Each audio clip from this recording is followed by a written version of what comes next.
Ipapakita ko po kung paano ko kina-cut out ng isang pastillas wrapper po. So, eto po yan.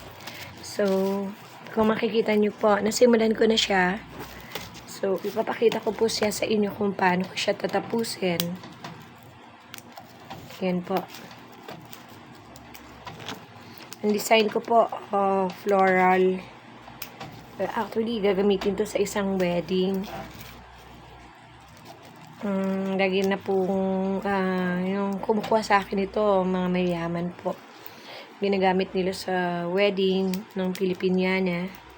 At regular na po silang kumukuha sa akin in Ayala.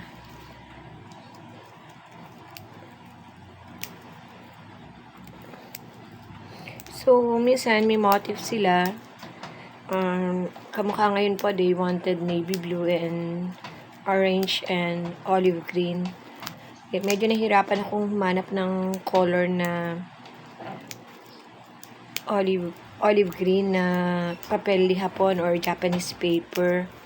That's why I'm trying to order na baka sakali maka-order po ako online. Like tissue paper online na olive green.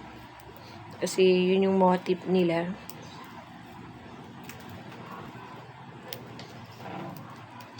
Ganito po, kasi ako sanay na po akong mag-cut. So, I just do it as a pastime, a hobby, para mapagpatuloy ko po ang art ng San Miguel, Bulacan. Kung saan ako nagmula at ang mga lola ko. Kung saan patuloy na ginagawa ang heritage art na to. Kaso ngayon sa Bulacan parang wala na pong matatanda na gumagawa ngayon ito. Medyo mga nawala na rin po yung ating mga matatanda doon. Parang ako na yung pinakabata na gumagawa ngayon po nito. Na-invite na din po ako sa unang hirit at kung saan-saan pa. So, ayan po, yung finished product po. It's a floral design ng pastillas wrapper po. Just like this one. Color ano po siya, color orange. Ayan po.